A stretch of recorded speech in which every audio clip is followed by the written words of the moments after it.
Hello everyone, and welcome to Jumperman Tech, where we specialize in HVAC but do everything DIY. And today we're going to be replacing this exhaust system.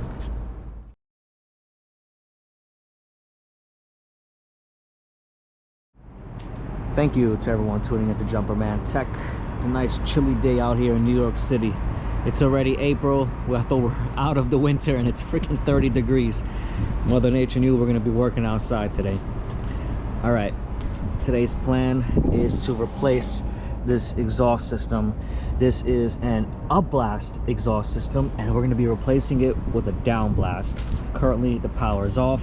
Let's go ahead and get started. What's all this? Whatever. Let's start by getting all this extra wood out. Make sure we get space. Let's get this going.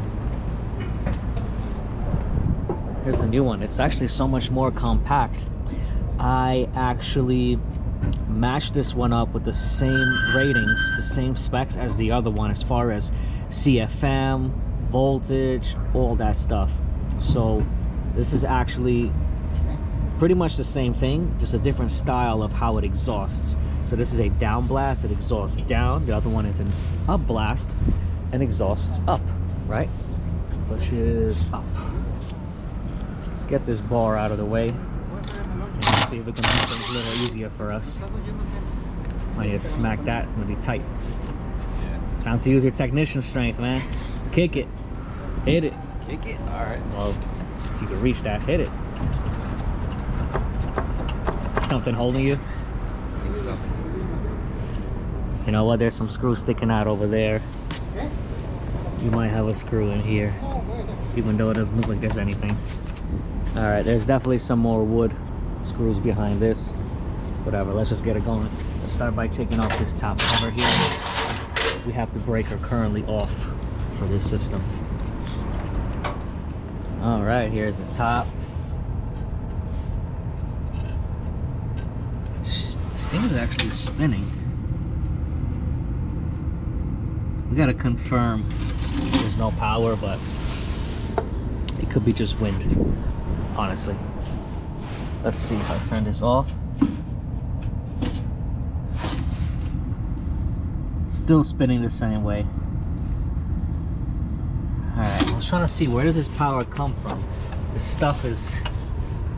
looks like it's coming through the duct. Gotta figure out how we're gonna run this wire and not lose it.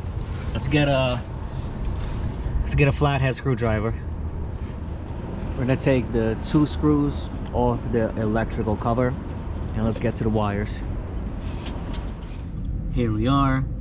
You have the neutral connected to neutral and the hot line going into the switch, then out of the switch and to the motor. We're going to treat this as if this is actually still on, and we're going to test for power. We just checked across the switch, the meter. There's nothing going on here. This wire looks like it's coming down from the duct. I'm a little worried to pull that out just yet. So let's take off the base. This thing is holding right here. I'm gonna take off all these screws. Let's try to break this down a little bit. I do not want to lose that wire down the duct. Using an angle bit for those tight spaces. Let's get all those screws out. Hopefully there's not 2 in the back. How you gonna get in there? Well, you better be careful over there. Yeah, there's no screws on that side. While that's being taken apart, we can open up this one and see how we're gonna run this power. That's the whole thing with this one. It's how we're gonna run the power. And what's cool about this one is actually I got a speed controller, so it's gonna be a nice upgrade. Oh, nice.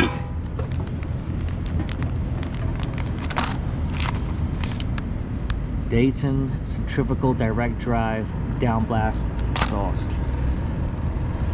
All right, let's open up the top. Let's see what's going on. Oh, right here. We gotta get the wire through there. Let's see how we can make this work.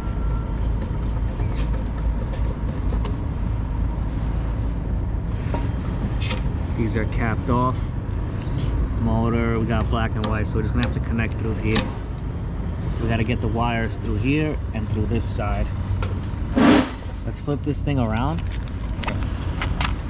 Let's see. Okay, right there.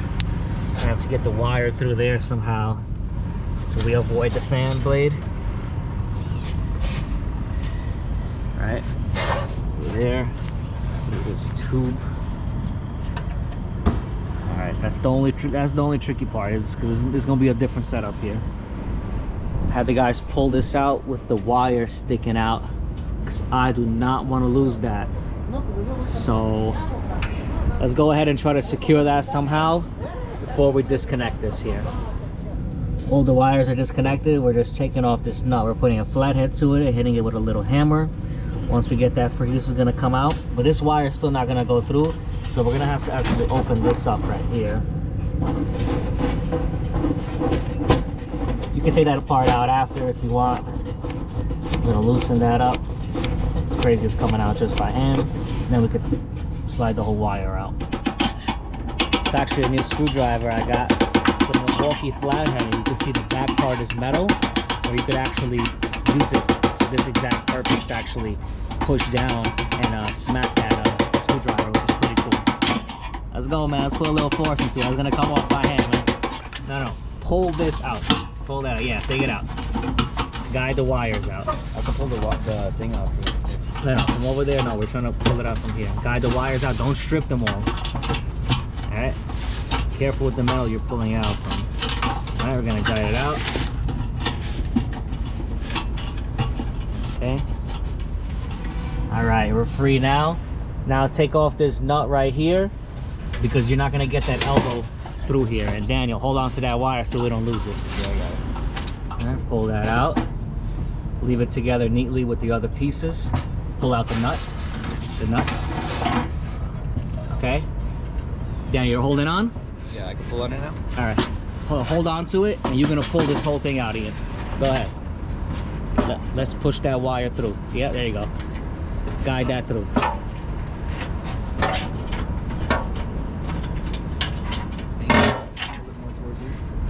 No, angle it towards you.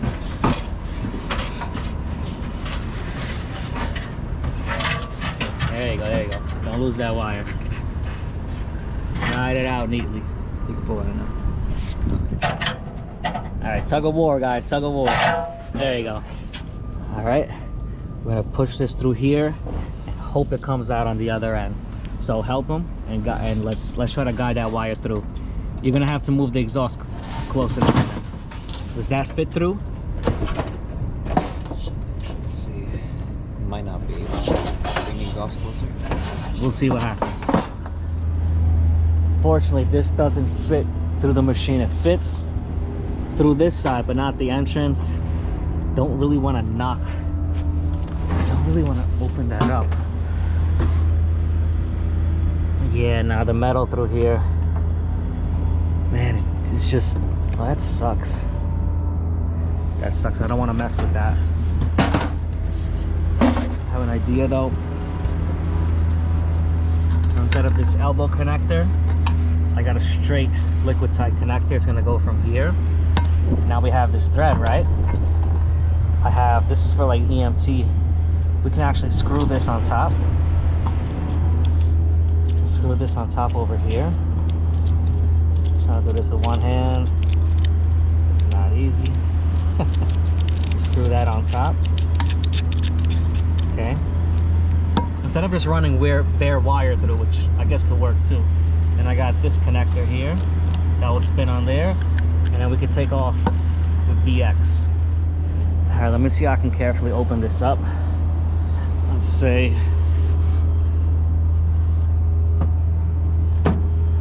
maybe somewhere here. Try to strip this back a bit and be careful. Hold the wire, okay? Yeah. Not this part, but the wire, just to be safe. I'm gonna score this plastic.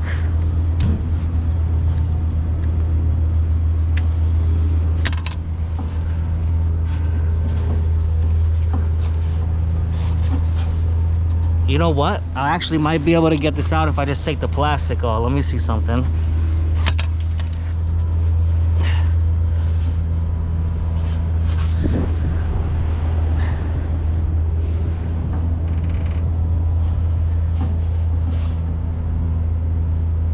Yes. Straighten this out. Maybe we could just take off the plastic, run the metal through it, and then take off plastic again. Straighten that out. Let me see if that works. That would actually be kind of a good idea, actually. Let's see if I could just spin this off right here, and we actually might be able to go through. See that? That would actually be awesome. Okay. All right, we're just spinning off that right there, and we actually might be able to go through just like that. That should be enough to actually fit through. This would be amazing instead of that whole little concoction I built up over there. Made my own little transition coupling. All right, so instead of transitioning into BX, it's basically like a BX now. It's still that one cable now pushed through, and it fits. All right, pick it up and move it in carefully until we get the wire. All right, go, go, go. All right, get that thing in place. Let's freaking go, man. All right, just don't lose the wire.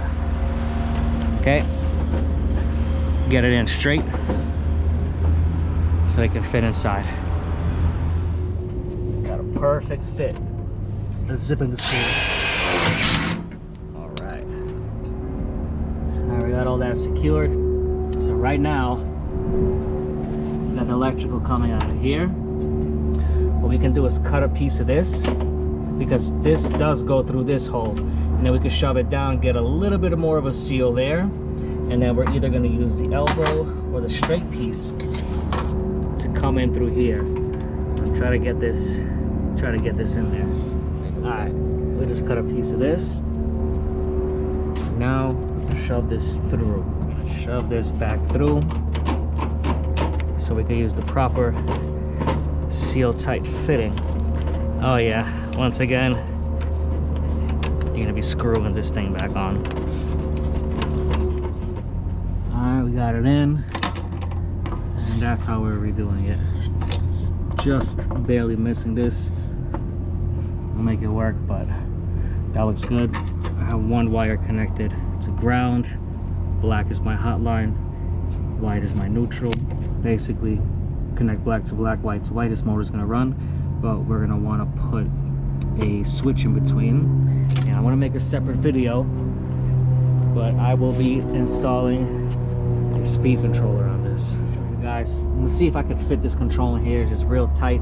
Might need to add a little extension on here, but white goes to white, right?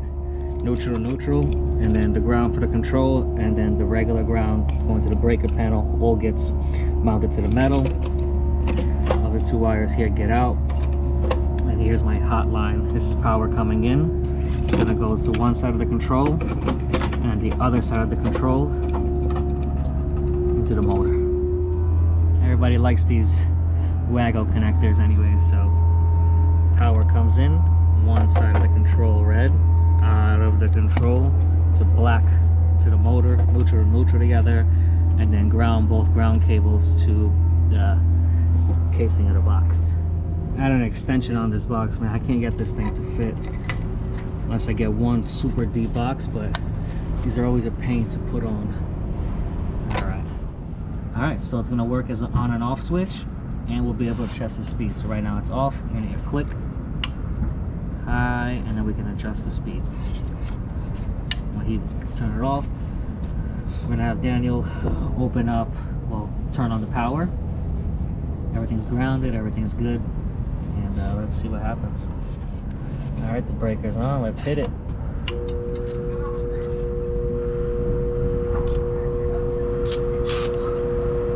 Oh yeah, starting up. Here we go.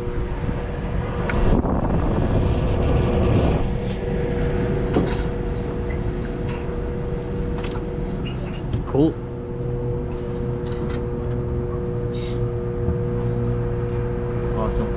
working. Hopefully you guys can see it spinning over there. But it's going. This looks pretty good. Alright, so we are operating. I want to do the tape here a little bit nicer. There is some gaps here, like a little seal. I want to make sure we're going to seal this part up with tape to create a little surface area, and then we're going to put some duct sealant on there, and I'm going to show you how to make this nice. Alright, got the Nashua weatherproof aluminum tape here. This stuff is great. Sealed off the edge, so here it looks like kind of like one piece. What you could do is put painter's tape across here and then duct seal it. When you take it off, it's going to be nice and straight. Only want the duct sealant on the edges and below. This tape is actually good enough too. It's for extreme weather, but you know, putting that as a surface area, it's going to be real nice. You can see on this one, it just dropped a couple screws and ran away. It's really best to duct seal it, you know, for the future, and to really weatherproof it. All right, this part is completely unnecessary. Nobody does this, but it's gonna look so nice. Look at those corners. Look at that. And now we're gonna seal the whole bottom. Let's go ahead and do it up. Got a paintbrush, put some duct sealant, and this thing's gonna be perfect. Duct seal that up. Don't get on your jacket. There you go. Looks real clean from the top, and everything's sealed from the bottom. That's beautiful right there.